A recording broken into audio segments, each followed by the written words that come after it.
Hello, my dear students of class 8A and 8B. Already you know I have started teaching of lesson number 2 of Civics, the Union Executive. The name of my lesson is the Union Executive. I have already taught you about some powers and functions of the President of India. The powers and functions of, the President. The powers and functions of the President. Already I have taught you about the, executive powers of the President. I have taught you about the military powers of the President. I have taught you about, some special powers of the President. Now today, I shall teach you about two powers of the President. Number one, diplomatic powers, and number two, legislative powers. First one, diplomatic powers. Diplomatic powers. The President, the President is the head of the Union. Our President is the head of the Union. And as being the head of the Union, he or she can appoint ambassadors and at the same time receive ambassadors of other countries of the world. And he may open any kind of discussions regarding the political crisis of other countries and even the crisis of our country with other ambassadors, so that the points of discussion, point of differences may be found out. And besides, in cases where the foreign diplomat is not found suitable, the President can ask him to leave the country.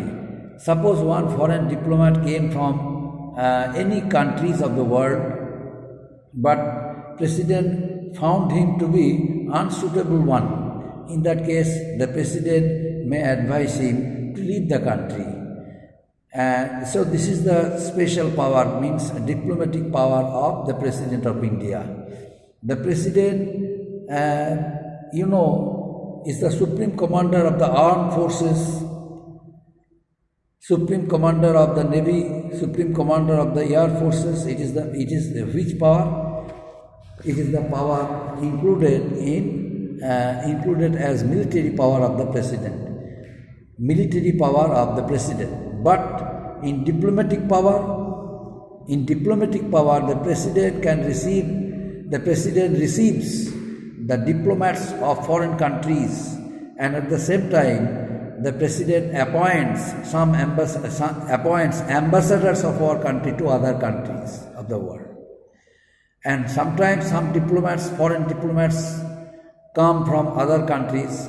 Suppose one foreign diplomat came to our country to open any issue of our country, any sensitive issue he may open, but if the President considers him to be unfit, unsuitable, and the issue is very sensitive and he is very aggressive in nature, in order to avoid any kind of controversy, the President may advise him to leave the country.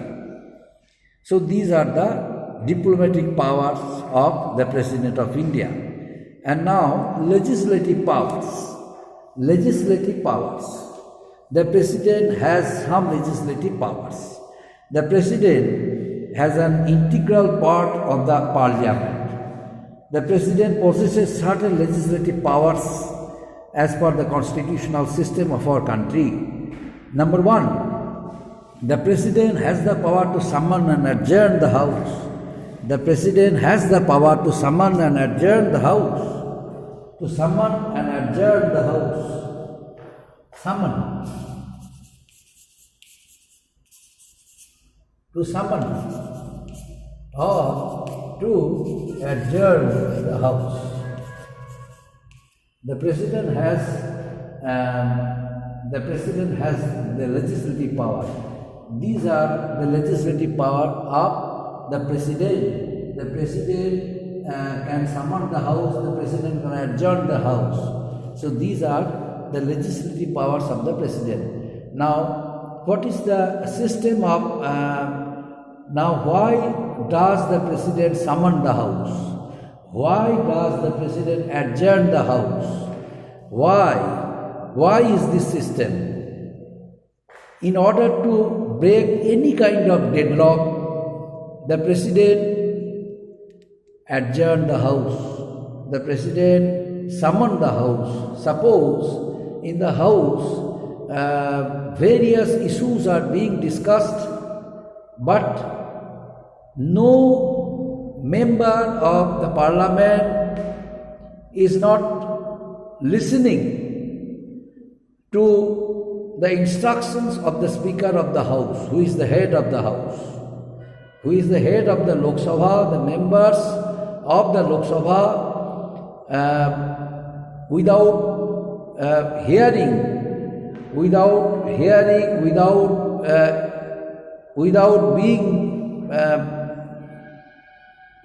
being attentive to the system of the House, without caring of the instructions of the Speaker of the House, Speaker of the Lok Sabha, they are making noise, and everyone is raising unnecessary points, unnecessary discussions, and there is huge noise in the House, and Speaker is unable to control the members of the House. In that case, the matter goes to the table of the President of India. And suppose this system is going on day to day, every day this incident is happening. In that case, the President may adjourn the House, the President may summon the Lok Sabha, and in that case, a new Speaker is elected. The new Speaker shoulders the responsibilities of the House, because the former Speaker failed to control the members of the Parliament, and as a result of it, the President has to interfere the cases. But it is not inevitable. These kind of things are avoided generally by the immediate action taken by the Speaker. That's why the role of Speaker in the House is very important. And another point is that the President has the power to dissolve the Lok Sabha. The President has the power to dissolve the Lok Sabha, but the President cannot dissolve the Lok Sabha unanimously. The President cannot take the decision of dissolving Lok Sabha alone. In that case, the President has to take the advice of the Prime Minister. The Prime Minister advises the President to dissolve the Lok Sabha before the term of the Lok Sabha is over. Sometimes the Lok Sabha is dissolved by the President. In that case, the consent of the Prime Minister is required. Prime Minister first advises the President to dissolve the Lok Sabha, then the President dissolves the Lok Sabha. But without being consented by the Prime Minister, the President cannot dissolve the Lok Sabha. And another point, the President nominates 12 members.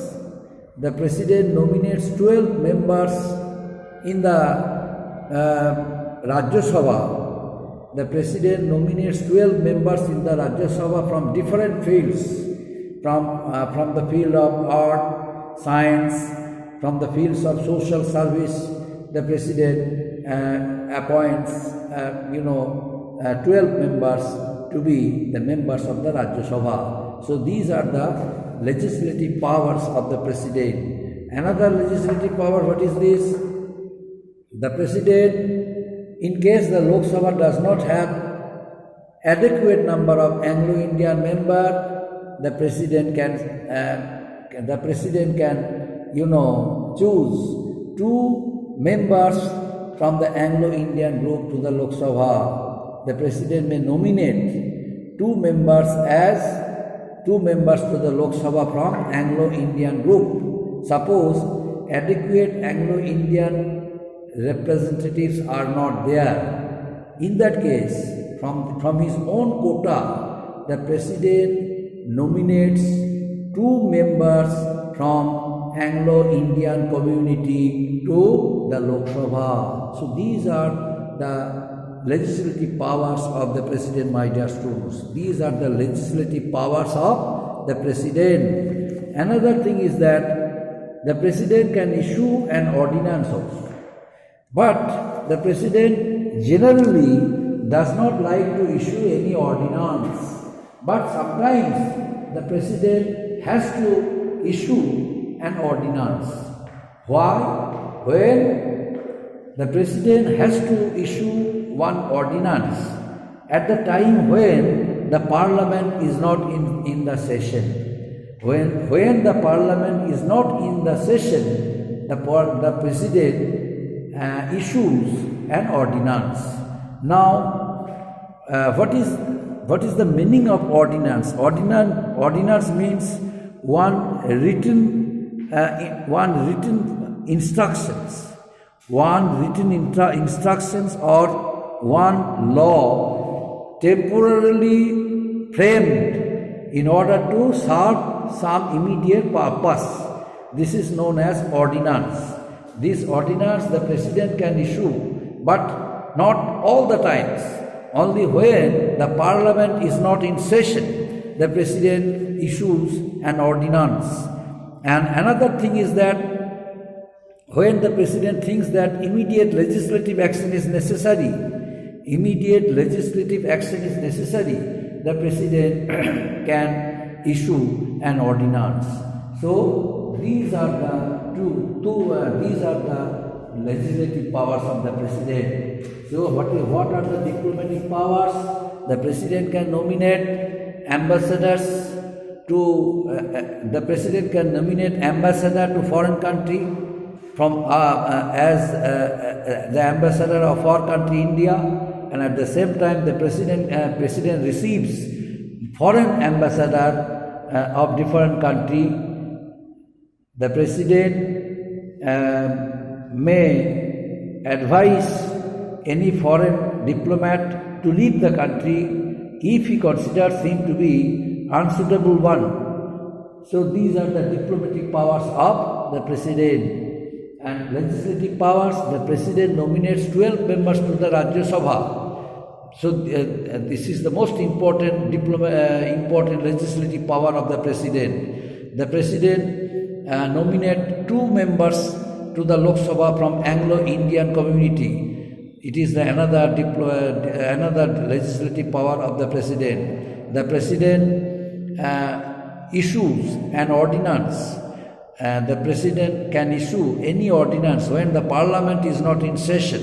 It is another legislative power. The President can summon or adjourn the House. The President can summon and adjourn the House in order to resolve the deadlock in the House, in between the 2 houses of Parliament. So these are the legislative powers of the President. But in some cases, the President can issue ordinance whenever the President considers it to be very important that some legislative action should be taken, necessary. In that case, the President can also issue an ordinance. So these are the diplomatic powers and the legislative powers of the President of India, my dear students. All of you take care and study well from the very beginning and get yourself fully prepared for the upcoming exam. Next day, the remaining part I shall discuss, I shall teach you. All of you, thank you.